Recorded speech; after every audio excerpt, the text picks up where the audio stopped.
Dear students, Assalamu alaikum. I am Mohammad Monirujjaman Monir, Assistant Professor, Department of English, Norshindik Government College, Norshindik. Welcome to my online class. Dear students, you all are fully aware of the present situation of the whole world. None of us are in good condition for COVID-19. We cannot go out. We are confined within the four walls of our house. We have no opportunity to set classes as usually we have done, we do, and we expect we will do. But at the present time, we have to continue our class through online. Today, I will take a class on morphology. The lecture is for the students of honors third year. The topic morphology belongs to the course Introduction to Linguistics. Dear students, this will take only 15 minutes. Students, this will take only 15 minutes. And if you can pay attention to my lecture only 15 minutes, I am sure you will be able to answer all the probable questions on morphology.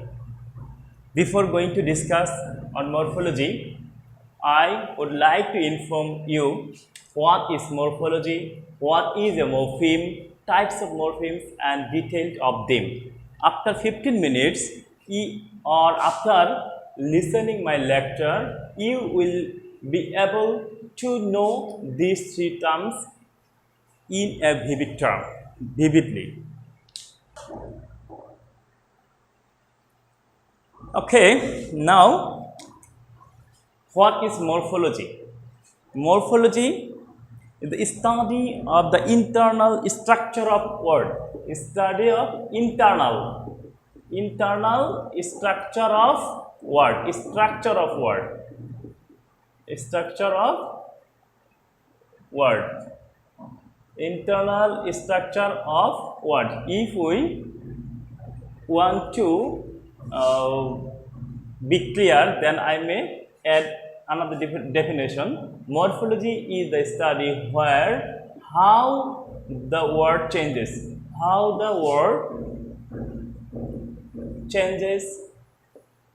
or forms is discussed. How the word forms or changes is discussed. Okay. I think it is clear to you what is morphology. Now, I want to say what is a morpheme. What is a morpheme? What is a morpheme?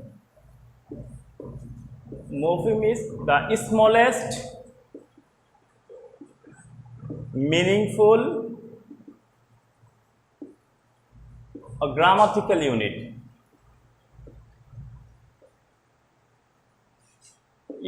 of a language. Smallest meaningful or grammatical unit of a language, such as cat is meaningful unit.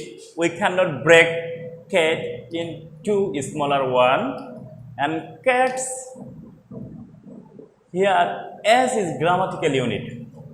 Cat is meaningful, S is grammatical. So cat has one meaning and one morpheme, but cats has two parts, cat and S.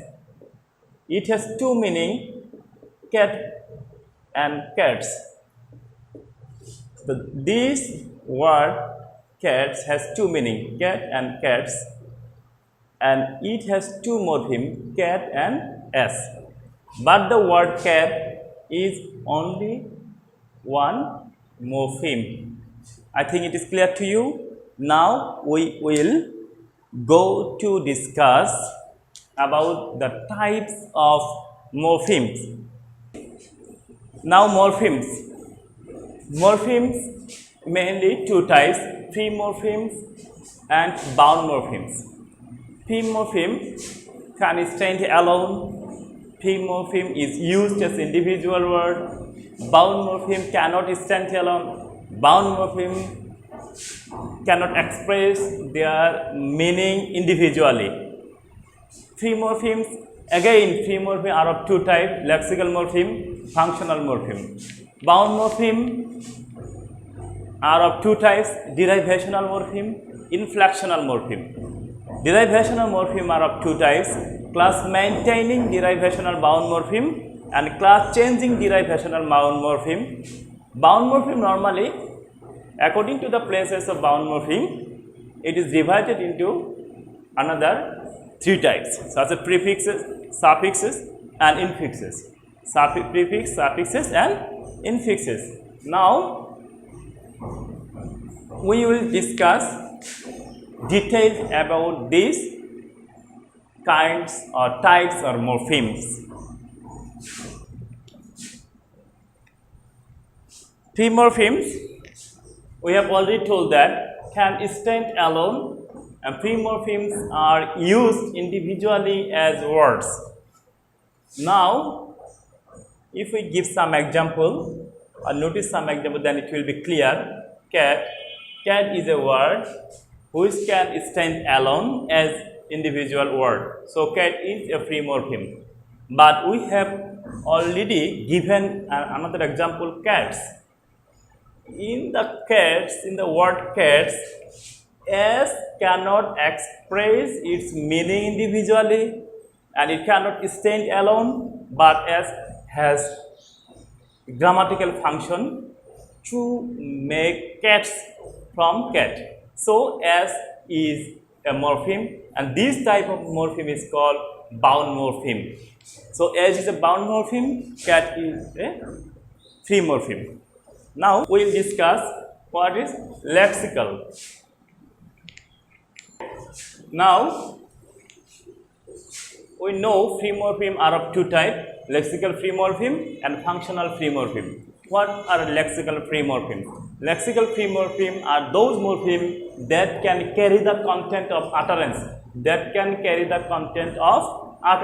Normally, noun, adjective, verb, adverb are used as lexical morpheme. Cat, love, laugh, like, very, good.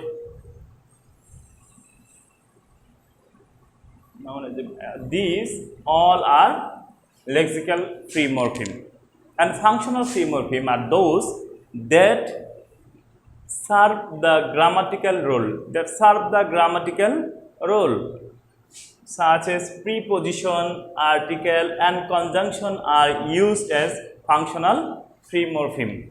In, at, to, and, these all are functional free morpheme. Now, we will describe the bound morpheme, types of bound morpheme.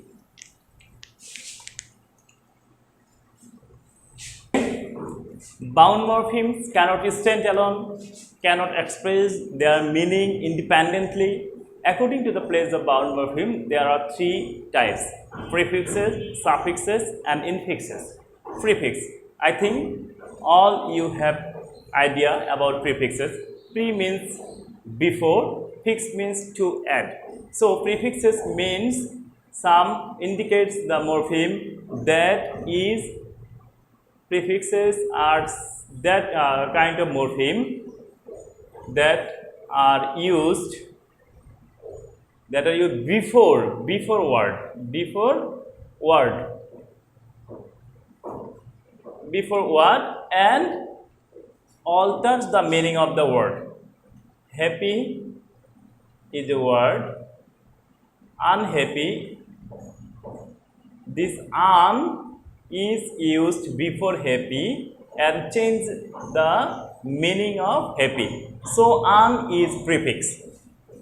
And suffixes. Suffixes are the morphemes that are used after word and alter the meaning of that word, such as happy is root or word and happiness Ness is suffix. This ness is used after happy and alters the meaning of happy. So ness is suffix. And infixes are normally sits in the middle of the words, but in English language there is no infixes. There is no infixes in English language. Now we will discuss types of another types of bound morpheme. Bound morpheme are of two types. In function, in considering the function of bound morpheme, it is of two types: derivational bound morpheme, inflectional bound morpheme. What are derivational bound morpheme? Derivational bound morpheme are that types of morpheme that can create new word and change the category of word. Create new word, create new word and changes category and or changes category of word. Create new words and or changes the word, category of word. Inflectional bound morpheme are those that serve grammatical role, just like the functional free morpheme,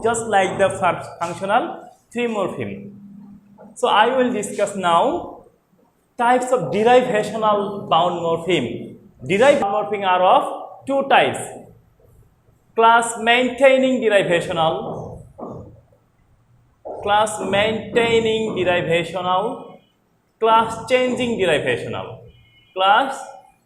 changing derivational bound morpheme. Class maintaining derivational bound morpheme are those type of morpheme that can change the meaning of words, but this type of morpheme cannot change the category of words. Again, I want to say, class maintaining derivational bound morpheme are those types of morpheme that can change the meaning of word, such as happy, unhappy. Happy to unhappy changes the meaning. Changes the meaning of happy, but the category or parts of speech of happy and unhappy are same. Both happy and unhappy are adjective. So this is class maintaining derivational bound morpheme. Now I will discuss class changing derivational. Class changing derivational bound morpheme are those types of morpheme that can change the meaning of word and also change the category. Change the meaning and change the category. That means happy, adjective, happiness, noun, or happily. Now look at this point. Happy is adjective, happiness is noun, and happily is adverb. So, Ness and Lee changes the meaning of the word happy, and these morphemes also changes the category of main word. So, these Ness and Lee are called class changing derivational morpheme, class changing derivational bound morpheme, class maintaining derivational bound morpheme, and class changing derivational bound morpheme. I think you all have got the clear idea. Now inflectional. I have already given a definition, inflectional. Now I will discuss the function. Inflectional morpheme work just like functional free morpheme, just they serve grammatical role. There are only 8 inflectional in English language. They are plural s, possessive s, third person singular s, present participle ing, past tense ed, past participle en, comparative er, superlative est.